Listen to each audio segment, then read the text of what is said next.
जी नमस्ते। मैं राकेश। स्वागत है आपका यूट्यूब चैनल एजुकेशन मोड 1 पे। तो जैसे कि आपने यूट्यूब के थंबनेल पे देखा होगा, हम इतिहास से रिलेटेड कुछ क्वेश्चन कर रहे हैं इस वीडियो में 20 क्वेश्चंस रहेंगे, एमसीक्यू टाइप रहेगा इसका। आप इन 20 क्वेश्चन में से कितने क्वेश्चन को सही कर पाते हो, आप हमें अंत में कमेंट सेशन में आप कमेंट करके बताएंगे कि मेरा इतना क्वेश्चन सही हुआ है। ठीक है, तो चलिए हम आज के इस वीडियो को शुरू करते हैं। ये वीडियो आपके लिए काफ़ी ज़्यादा यूज़फुल रहने वाला है, सो ध्यान से देखेंगे आप इस वीडियो को। चलिए हम शुरू करते हैं पहले नंबर क्वेश्चन से। देखेंगे क्वेश्चन को, किस प्रदेश में ब्रिटिश के विरुद्ध बिरसा मुंडा का संचलन रहा था। क्वेश्चन में कहा कि जो ब्रिटिश है उनके विरुद्ध में बिरसा मुंडा जो कि एक जाति है, उनका संचलन रहा था। किसके द्वारा और कहाँ पर रहा था? इसका आंसर होगा ऑप्शन नंबर बी, छोटा नागपुर। जैसे कि आपको पता है कि जो मुंडा परिवार है, जो मुंडा जनजाति है, वो झारखंड में निवास करते हैं। और कहाँ पर इसका संचलन रहा था? संचलन रहा था छोटा नागपुर में। Option number B right answer होगा पहले नंबर क्वेश्चन का। सेकंड क्वेश्चन है, वायाकोम सत्याग्रह कहाँ चलाया गया। ऊपर में आपको कोष्टक में कुछ सन दे रखे हैं। इसका मतलब है कि जो वायाकोम सत्याग्रह है ये 1924 से 1925 तक चलाया गया था। और कहाँ पर चलाया गया था? तो आंसर होगा इसका ऑप्शन नंबर ए, ये केरल में चलाया गया था। आपको ध्यान रखना है कि वायाकोम सत्याग्रह 1924 से 25 इसके बीच में चला था और ये केरल राज्य से चला था। ऑप्शन नंबर ए सही हो जाएगा दूसरे नंबर क्वेश्चन का। चलिए तीसरा क्वेश्चन करते हैं। क्वेश्चन है, वर्ष 1906 ईस्वी में मुंबई में दलित वर्ग मिशन समाज की स्थापना, मिशन है एक, दलित वर्ग मिशन समाज की स्थापना किसने की थी। क्वेश्चन को ध्यान से देखेंगे। क्वेश्चन में कह रहा है कि दलित वर्ग मिशन समाज की स्थापना कब हुई थी? 1906 में। किसने इसकी स्थापना की थी? तो वी.आर. शिंदे ने इसकी स्थापना की थी। एक बार फिर से समझेंगे इस क्वेश्चन को। क्वेश्चन कह रहा है कि दलित वर्ग मिशन समाज की स्थापना किसने की थी? आंसर है वी.आर. शिंदे। और कब की गई थी? तो 1906 में की गई थी। ऑप्शन नंबर ए सही हो जाएगा थर्ड नंबर क्वेश्चन का। ध्यान से देखना है क्वेश्चन को। समझ में आया इतना दूर? ठीक है, आगे देखते हैं। चौथा क्वेश्चन है, वर्ष 1910 ईस्वी में सतारा में बहुजन समाज की स्थापना किसने की थी। बहुजन समाज की स्थापना किसने की थी, क्वेश्चन में पूछा गया था। क्वेश्चन में ही आंसर है, बहुजन समाज की स्थापना 1910 में की गई थी। और किसके द्वारा की गई थी? मुकुंदराव पाटिल के द्वारा की गई थी। ऑप्शन नंबर बी सही हो जाएगा चौथे नंबर क्वेश्चन का। अगला क्वेश्चन, वर्ष 1914 ईस्वी में केरल में नायर सर्विस सोसाइटी की स्थापना किसने की। सो आंसर होगा आपका option number A, Padmanath Pillai. Nair service society की स्थापना पद्मनाथ पिल्लई करते हैं। 1914 में इसकी स्थापना होती है। कहाँ पर?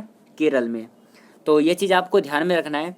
एक तो उसकी स्थापना किसने की है, स्थापना कहाँ पर की गई है और किस सन में की गई है, ये आपको दो चीज़ें ध्यान में रखनी है। तो इसका आंसर हो जाएगा ऑप्शन नंबर ए।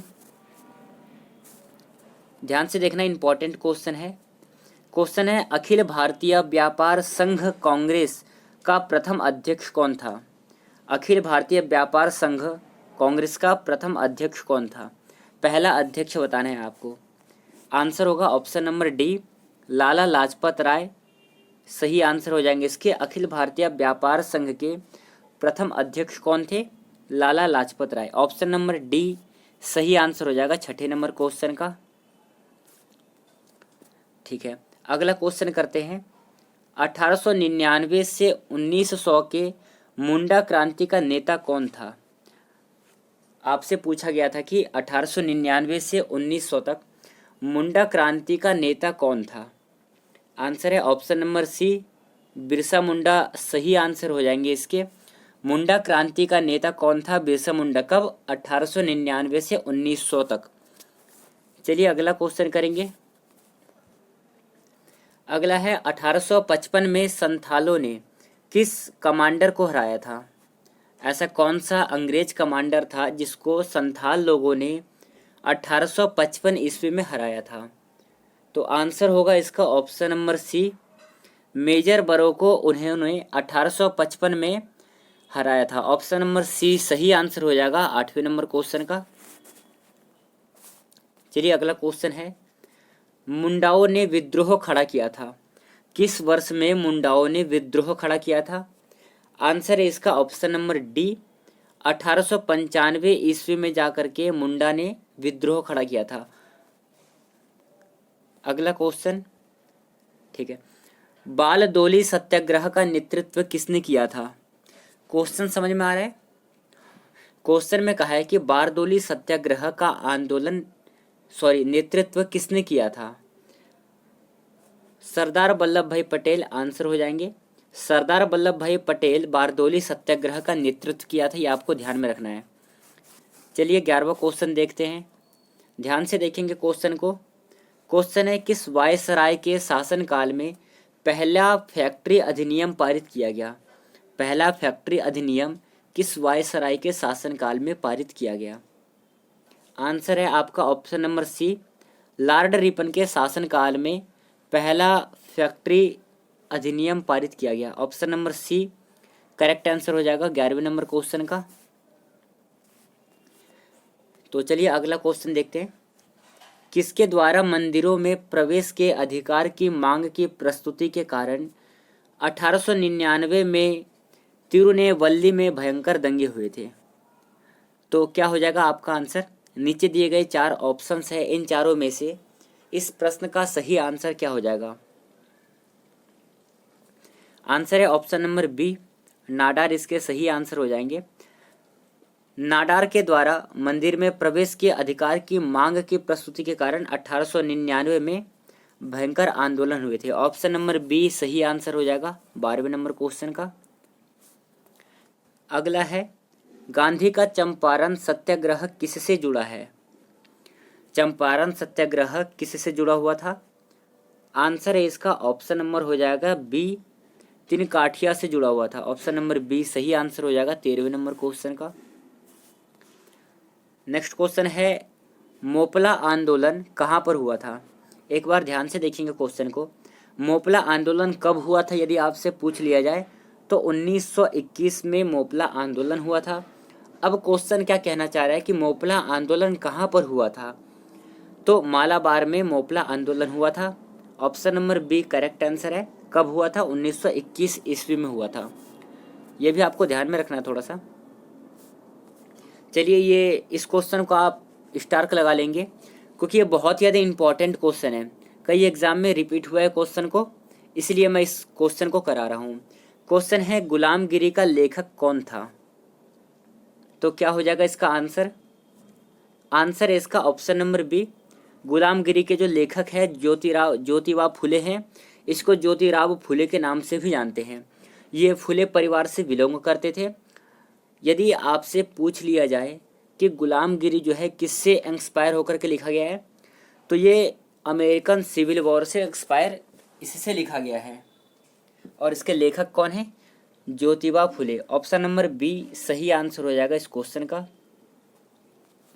ध्यान में रखना है इस क्वेश्चन को। चलिए आगे बढ़ते हैं, अगला क्वेश्चन करते हैं।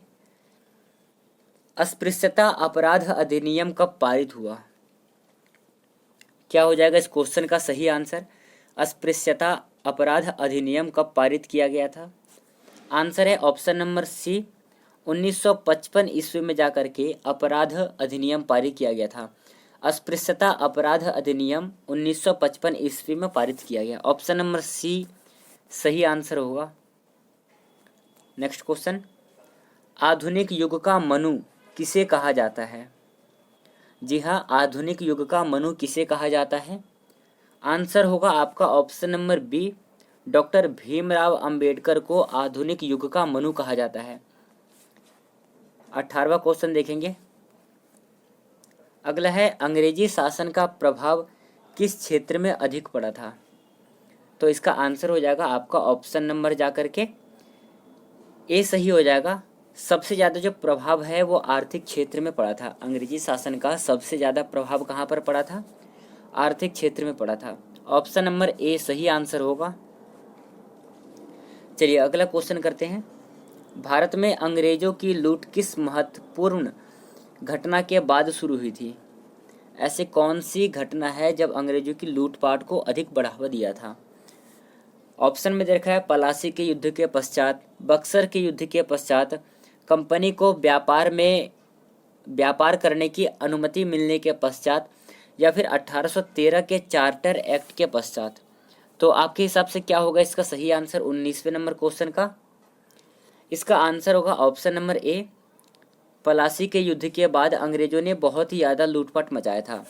ऑप्शन नंबर ए सही आंसर हो जाएगा 19वें नंबर क्वेश्चन का। 20वां क्वेश्चन करेंगे। क्वेश्चन का है कि ब्रिटिश काल में भारत में निम्नलिखित में से किस भू राजस्व व्यवस्था को नहीं अपनाया गया? ऑप्शंस में है स्थायी बंदोबस्त, रैयतवाड़ी व्यवस्था, महालवाड़ी व्यवस्था और दहसाला व्यवस्था। इन चारों में से किसे नहीं अपनाया गया था? आंसर होगा आपका ऑप्शन नंबर डी, दहसाला व्यवस्था को नहीं अपनाया गया था। Option number D correct answer हो जाएगा। सो साथियों, आज का जो वीडियो था इम्पॉर्टेंट 20 क्वेश्चन इंक्लूड थे इसमें।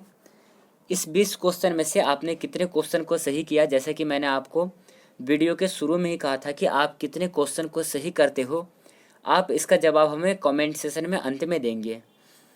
तो आप हमें बताएंगे कि आपने कितने क्वेश्चन को सही किया है, और अगला किस टॉपिक से संबंधित आपको एमसीक्यू क्वेश्चन चाहिए आप हमें कमेंट में बता सकते हैं। तो आज की इस वीडियो को हम यहीं पे समाप्त करते हैं। मिलेंगे अगले वीडियो में। धन्यवाद। जय हिंद साथियों।